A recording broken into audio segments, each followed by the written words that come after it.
21 જાન્યુઆરીએ દાવોસમાં ટ્રમ્પના ડાબા હાથ પર એક મોટું અને ઊંડું લીલું નિશાન દેખાયું. આવું જ નિશાન અગાઉ તેના જમણા હાથ ઉપર પણ દેખાયું હતું. ત્યારબાદ ટ્રમ્પના ગંભીર રીતે બીમાર હોવાની અફવાઓ ફરી શરૂ થઈ ગઈ. આને વધુ હવાત મળી જ્યારે તેમણે પોતાના ભાષણમાં ગ્રીનલેન્ડને ઘણી વખત આઇસલેન્ડ કહ્યું. Iceland, that I can tell you. Today, because of Iceland. Ireland is actually part of North America. તેના પહેલા ટ્રમ્પે વ્હાઇટ હાઉસમાં કહ્યું હતું કે જો હું ટેરિફ હટાવી લઉં તો ચીન આપણો ગરબા લઈ જશે, જ્યારે ગરબા તો એક ભારતીય નૃત્યનો પ્રકાર છે. નમસ્કાર, હું છું દેવલ. શું ખરેખર ટ્રમ્પ ખૂબ બીમાર છે પરંતુ વ્હાઇટ હાઉસ તેને છુપાવી રહ્યું છે કે કાવતરા કરીને અફવાઓ ફેલાવવામાં આવી રહી છે? જાણીશું આજના એક્સપ્લેનરમાં. 2016માં અમેરિકી રાષ્ટ્રપતિ પદની ચૂંટણી અભિયાનના સમયથી જ ટ્રમ્પના બીમાર હોવાની અટકળો ચાલી રહી છે. તેમની વિરુદ્ધ ઉભા રહેલા જેબ બ્રુસે કહ્યું કે તેમને મગજની બીમારી છે અને થેરાપીની જરૂર છે.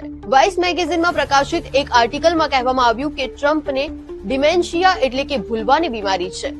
પછી ઓગસ્ટ 2025માં ટ્રમ્પ ઘણા દિવસો સુધી પબ્લિકમાં દેખાયા નહીં. સોશિયલ મીડિયા પર તેમના મૃત્યુની અફવાઓ ચાલી ત્યારે ઉપરાષ્ટ્રપતિ જેડી વેન્સે કહ્યું હતું તેમનું સ્વાસ્થ્ય સારું છે, પરંતુ જો કોઈ અકસ્માત થાય તો તેઓ 200 દિવસની ટ્રેનિંગને કારણે રાષ્ટ્રપતિ પદ માટે તૈયાર છે. ડિસેમ્બર 2025માં વોશિંગ્ટન સ્ટેટ યુનિવર્સિટીના પ્રોફેસર બુશ ડેવિડ્સે એક પોડકાસ્ટમાં કહ્યું હતું ટ્રમ્પને 2025માં મગજના ડાબા ભાગમાં સ્ટ્રોક આવ્યો હતો. તેઓ પગ ઘસીને ચાલતા હતા અને તેમનો ચહેરો ઝૂકેલો હતો.